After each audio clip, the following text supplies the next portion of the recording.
Assalamualaikum everyone. Welcome to my video tutorial for physics students. In this episode, we analyze two rigid blocks with unequal masses considered in static and dynamic equilibria. So just hang on, watch and learn.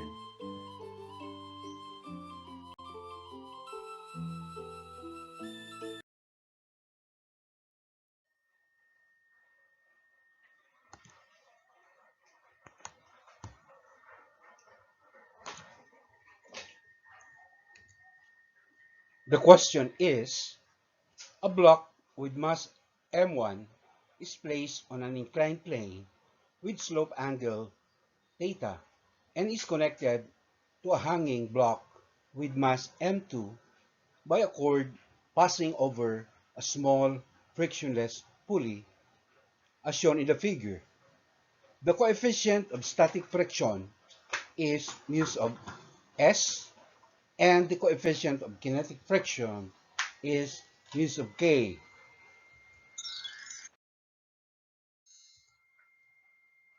Question letter A. Find the value of m sub 2 for which the block of mass m1 moves up the plane at constant speed once it is set in motion. Question letter B. Find the value of m sub 2 for which the block of mass m sub 1 moves down the plane at constant speed once it is set in motion. And question letter C. For what range of values of m2 will the blocks remain at rest if they are released from rest?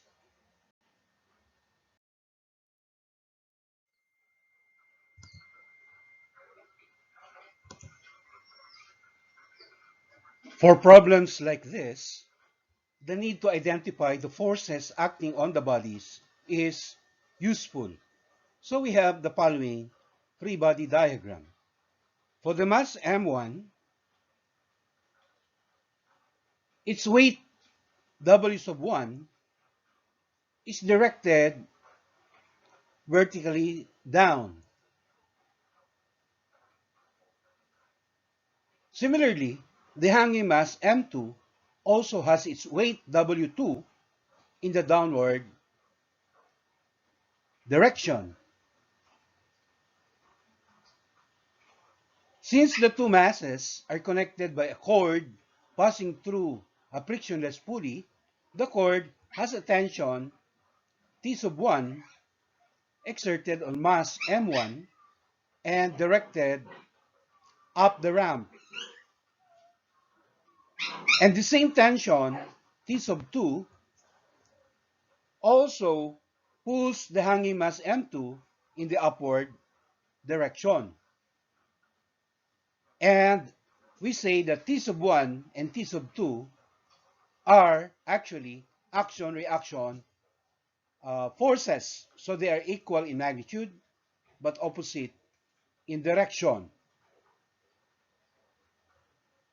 The weight W sub 1 has a component W sub 1 that is perpendicular to the surface of the ramp. All right? This is equal in magnitude to the normal force as F sub n exerted by the ramp's surface on mass m1. Likewise, the weight W1 has a component that is labeled W sub 1 parallel. All right, this is directed down the ramp. All right, so that is the component of the weight W1 that is parallel to the surface of the ramp.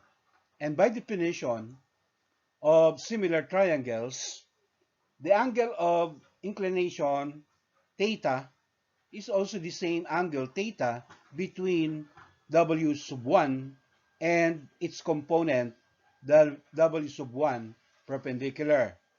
That is why we can express W sub 1 perpendicular as m sub 1 multiplied by g, and the cosine of the angle theta, while W sub 1 parallel is expressed as m sub 1 g times the sine of the angle theta.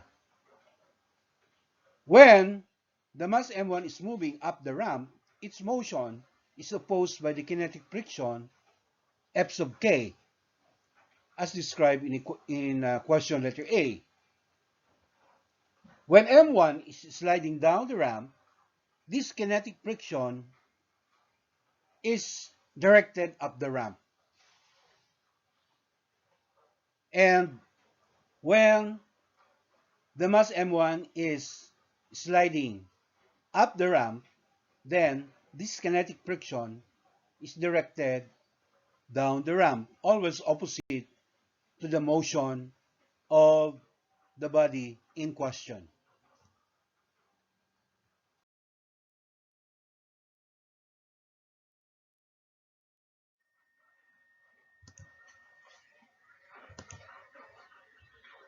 As described in question letter A, when the mass m1 moves up the ramp at constant speed, the direction of the kinetic friction F sub k is down the ramp, or opposite to the motion of m1.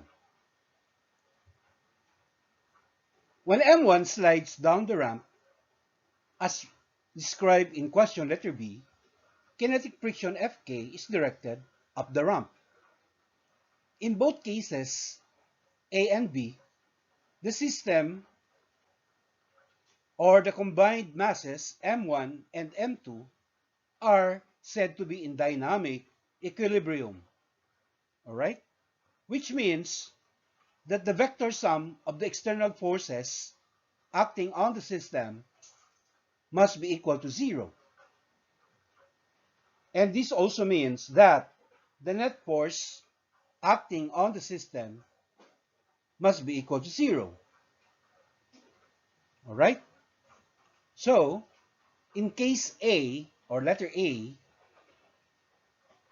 m sub 2 multiplied by acceleration due to gravity g, which is the weight of the mass m2, can be equated, all right, to the sum of the two other forces acting on the system, all right, in the opposite direction to the weight W2. What are these two external forces? They are the parallel component of weight W1, all right, expressed as m sub 1g times the sine of the angle theta, all right, plus the kinetic friction Fk. The weight of m2 constitutes one of the external forces acting on the system, all right, and it must be balanced by the two other external forces, m sub 1g sine theta and kinetic friction Fk. So this is the case that is being described in question letter A. All right? The case where mass m1 is sliding up the ramp because it is being pulled by the weight W2.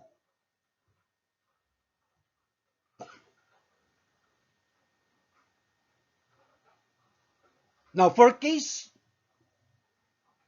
B, which is what is described in question letter B, the same equation applies, except for the fact that the kinetic friction Fk is now in the opposite direction. That's why we have the equation m sub 2g equated to m1g sine theta minus Fk. So this is the case being described in question letter B, where m sub 1 is sliding down the ramp, all right, the component of its weight, W1 parallel, and um, the direction of the kinetic friction is now reversed. All right? It's now opposite to the motion. Hence, we have here the minus sign in this equation.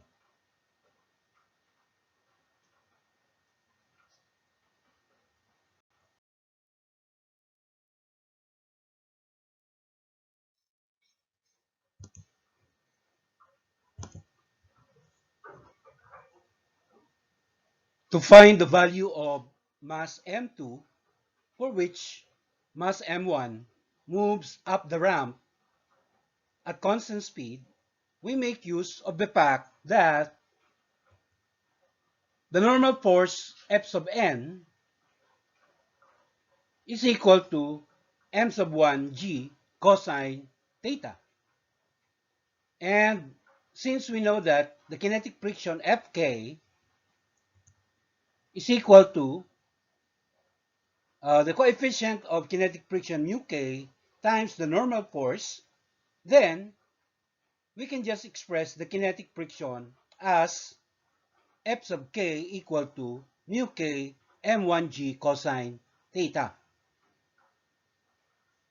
Therefore, our dynamic equilibrium equations for the system, all right, for case letter A, we have n sub 2g equal to n sub 1g sine theta plus mu k m sub 1g cosine theta. So if you're going to isolate m sub 2, then canceling the acceleration due to gravity g, we get the expression for determining the value of mass m2. That is, m2 can be calculated using this formula. Okay, m sub 1 sine theta plus mu k times m1 cosine theta. All right. Similarly, for case letter B, our expression for determining the mass m2,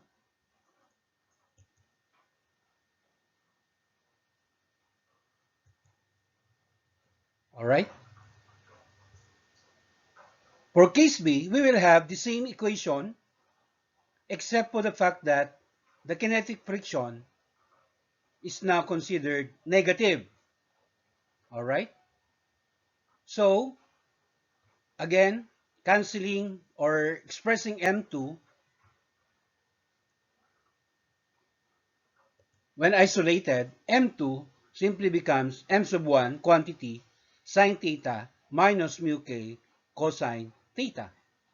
So, the first equation for determining m2 is the case where m1 is sliding up the ramp, while the second equation for finding m2 is the equation to use when m sub 1 is sliding down the ramp. All right?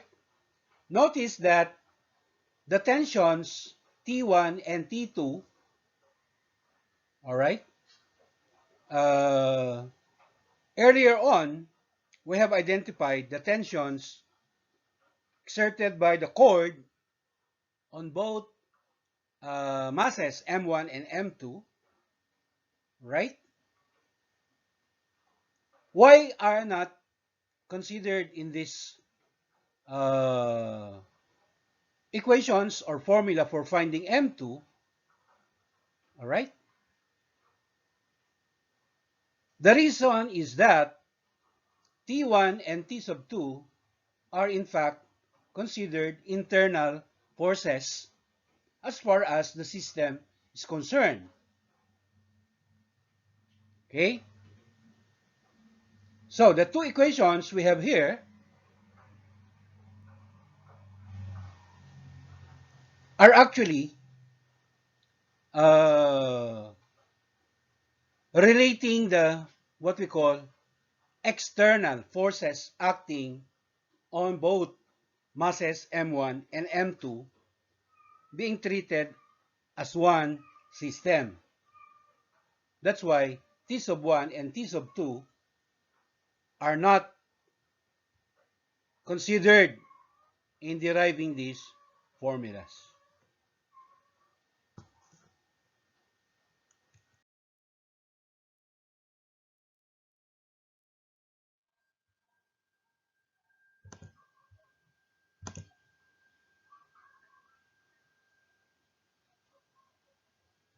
Finally, for question letter C, for what range of values of M2 will the blocks remain at rest if they are released from rest?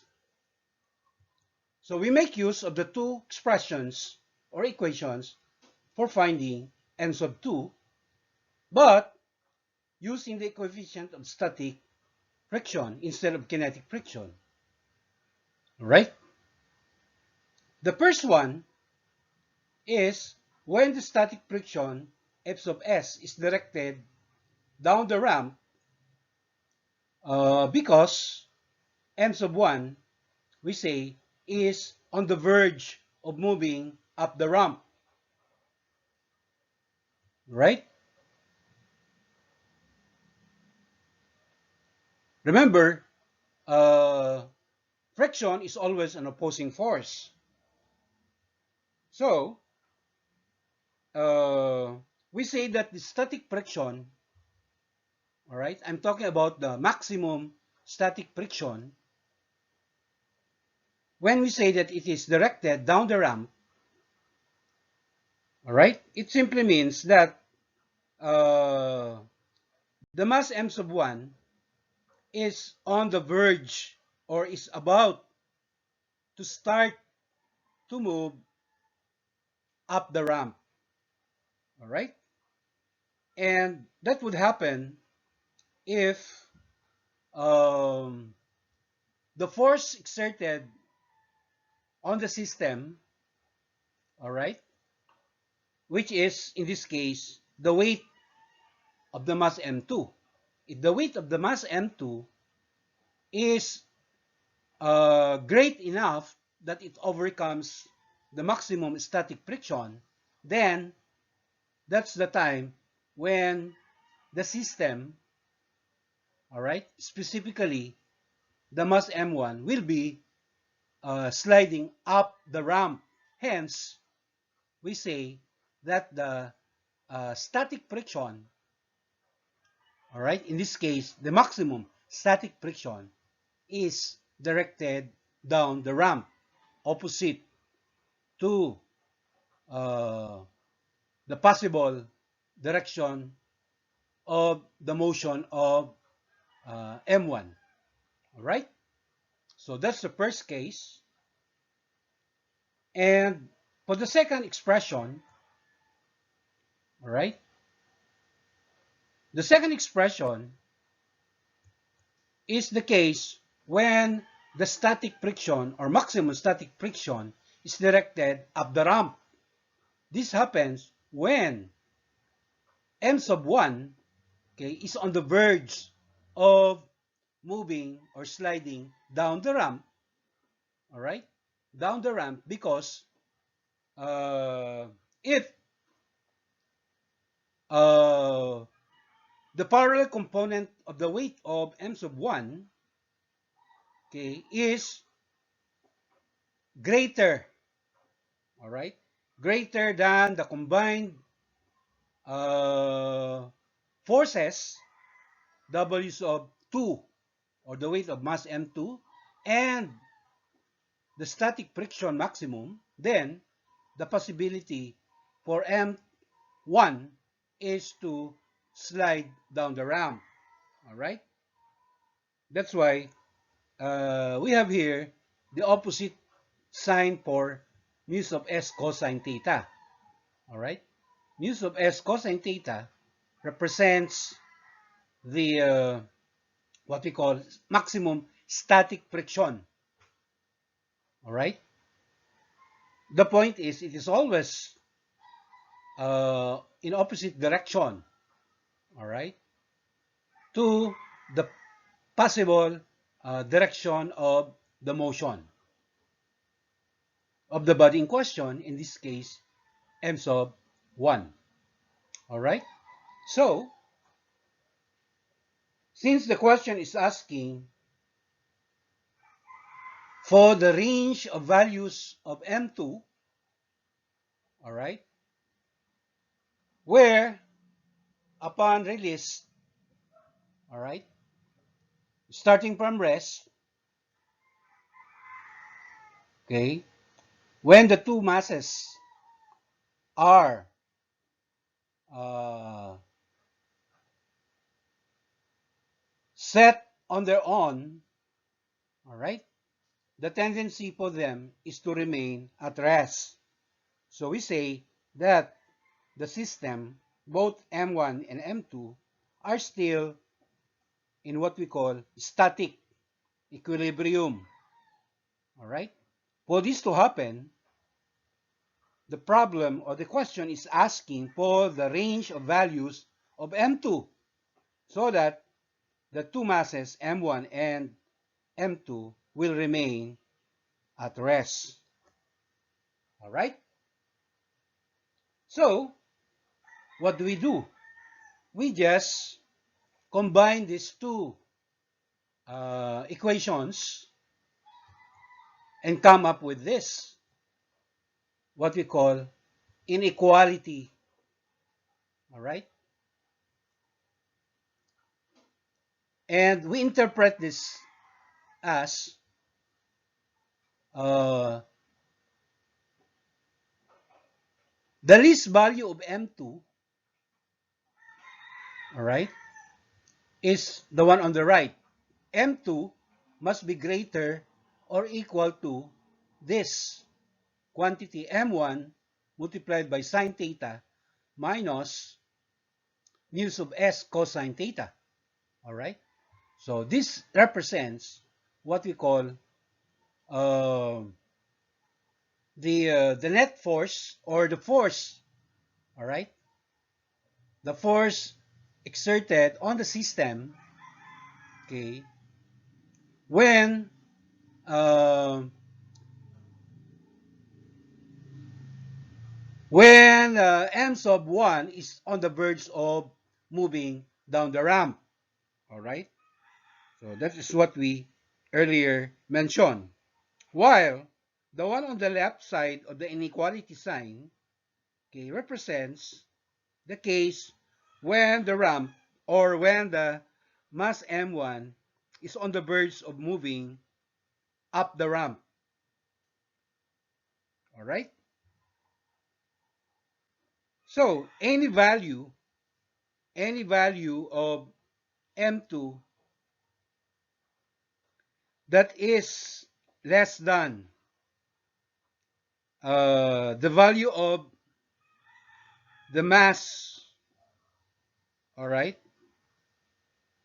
of M2 represented by this expression, okay, would mean that the system will not stay in equilibrium.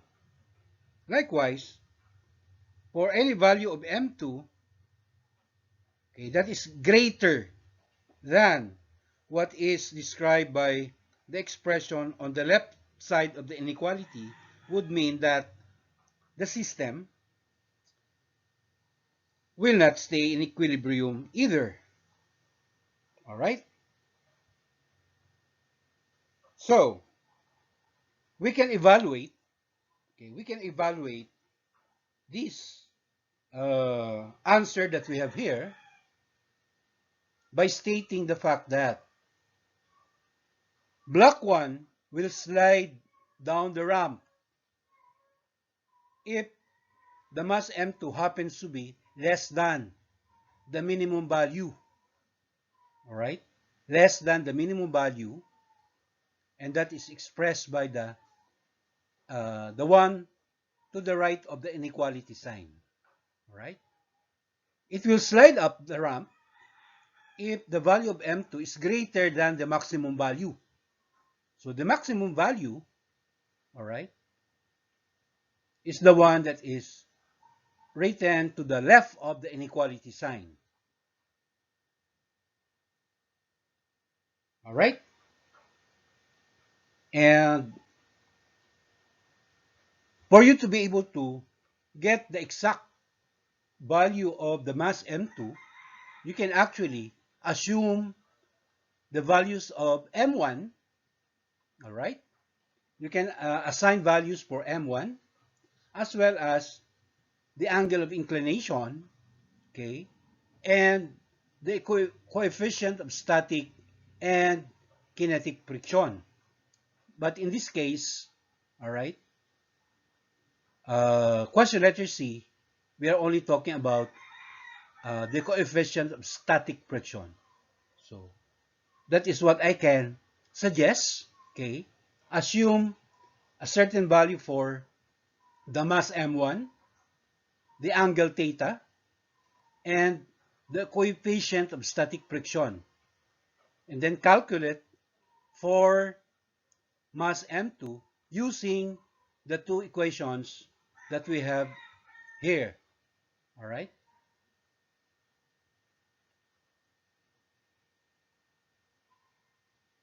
So I think we're done.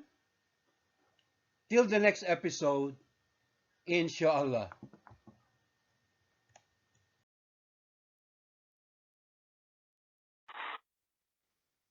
Thank you very much for watching. Please follow me in my FB page, and please don't forget to subscribe to my YouTube channel.